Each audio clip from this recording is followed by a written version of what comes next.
There was once a pottery teacher who decided to divide his class in two groups, Group A and Group B. He decided that for Group A, the final grade was going to be one single pot at the end of the entire semester. The perfect, most amazing pot ever. However, for Group B, he decided that the final grade was going to be based on the amount of pots you made in the entire semester. Now, the students in Group B were able to present more crafted, creative, and quality pots than Group A. But of course, we have to understand these students in Group A, they were not able to experience the craft. They were not thinking about finding their voice through that medium.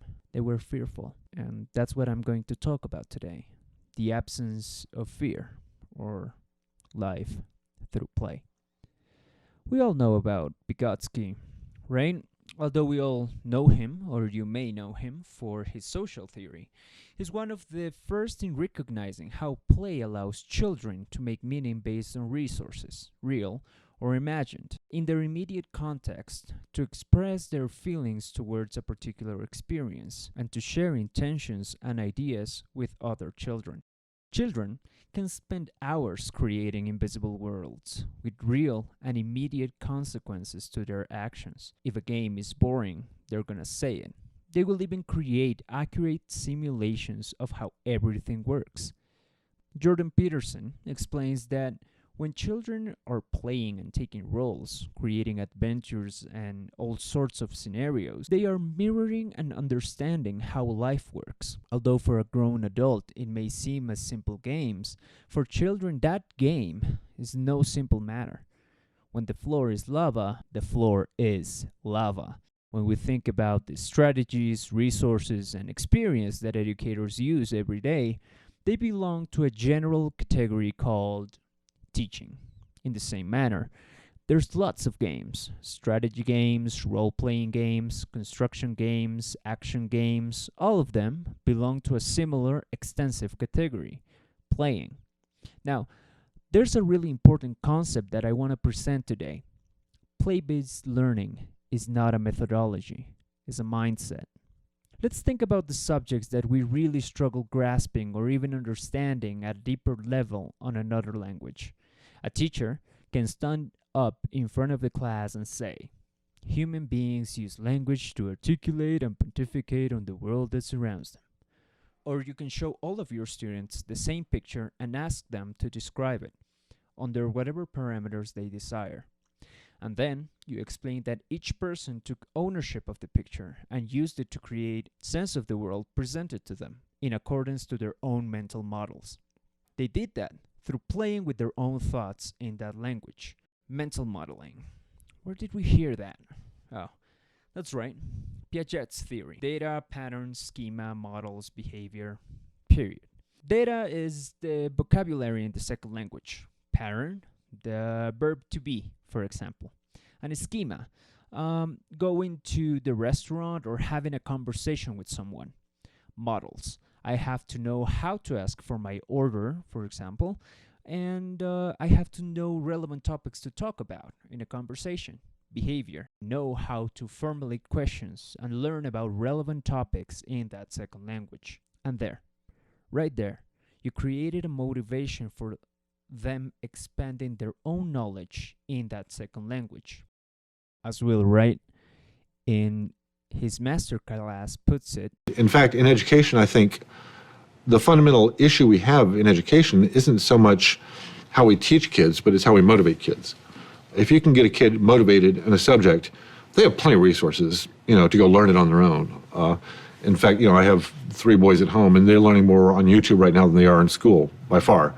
And they're following their own interests. Once they get motivated, my 8-year-old wants to learn about Minecraft, and he finds these Minecraft videos, and he can learn at his own pace exactly what he wants to learn. So once you can get them motivated about something, just get out of their way, basically. I think that's the key. In the education arena, we always talk about centering everything in the student, and we usually think about forgetting the teacher and focusing only on the students.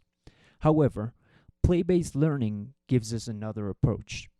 Whenever you find a subject that you love, that you find interesting, do your best to pinpoint what it is about that topic that fascinates you.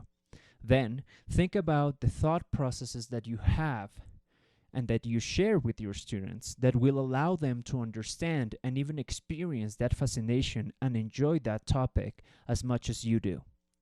That's the beauty of games. They give you a chance of making knowledge tangible, relatable. Suddenly, your history hero is not a grandiose Superman you thought he was.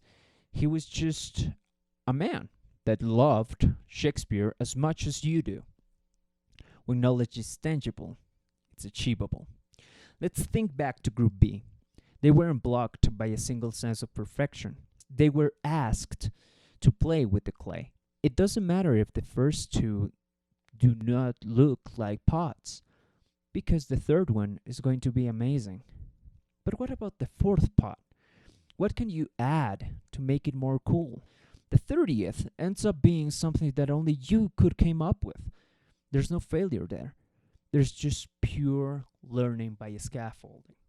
The reward wasn't a perfect vase to get the A. The reward was based on the discovery of the process of making all of those pots. And since the grade was based on how many pots you make, it was you who decided what success looked like. For someone may have been the craftsmanship, the durability, the color, the form. When you are thinking about playing and games as an educator, you think about failure as entertaining and informative. Now, if you're challenged too much, you get anxious, you quit playing. If you're not challenged enough, you get bored, you quit playing. The sweet spot is when you're able to provide students with the agency, the drive, the mindset inside of a game. The game becomes a part of what they think about themselves, how they present themselves to the world. When you're playing, you never fail. You just learn how not to do it. Willingness to communicate. Now, really good stories generate play, and really good play generates stories, making play a great setting for environments that encourage WTC. For adults, there's nothing better than a story well told. It can be a song, a poem, a book, or even a story they told themselves in their head. Let's think about those elements. When you are listening to a song, you are training your ear to recognize the different sounds that a particular language has. When you're reading a poem, for example, your attention focuses on how are you able to produce the sounds necessary to be articulate in that particular language. When you are reading a book, for example, coming up with your own ideas about what you read, you're actually synthesizing that knowledge for your own understanding. When you are describing and actually imagining things, you are articulating what you see and writing about it. It's no longer a mere idea. It exists. It's in front of you. And from the game mindset, you see all of them as learning amplifiers for your students. So, how does play encourage willingness to communicate? Well, it's quite simple, really. When you are able to articulate and start defining the world that surrounds you in a second language, you start defining yourself. The student is able to recognize elements of himself and herself in the products that he or she is producing. That's the most important aspect when it comes to learning through play any sort of language, especially if you're an adult. This sense of identity is actually formed through learning, and even more groundbreakingly, is formed in that second language. From that point of view, the metacognitive processes in the action of thinking in the second language is achieved. You don't translate anymore. You are living in both worlds because you already know how to play in them. In fact, video games have been investigated extensively and have been shown to provide language learners with immersive, linguistically rich, and cognitively challenging environments, encouraging their engagement in various forms of interaction necessary for language learning, such as negotiation of meaning, fostering pragmatic development, and developing their communicative competence, especially when played together with native speakers and learners from other countries. And no wonder, video games today have become a new medium for art. In order to design one, you have to know about architecture, history, art, composition, product design, marketing. In fact, from my personal perspective, every educator should strive not knowing more about quote unquote teaching, but more about the incommensurable amount of experiences that life has to offer. A play based methodology is not a simple set of tools one grabs out of an online workshop.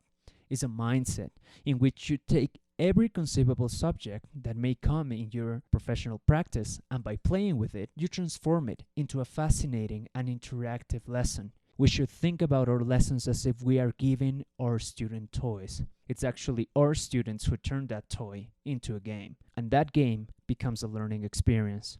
Our job, then, as any good salesman, and more importantly, as any great educator, should be to put great and quality toys on the table, not use them to impose any belief or perspective on anyone, or try to justify our narrow perspectives because we believe that that's the best for our students. Nobody knows that. Our only job is to teach them how to come up with their own definition of the world, and constantly challenging and evolving our own. Plato said that you can discover more about a person in an hour of play than in a year of conversation. As educators, we should allow ourselves to play more in order to be more. Thank you.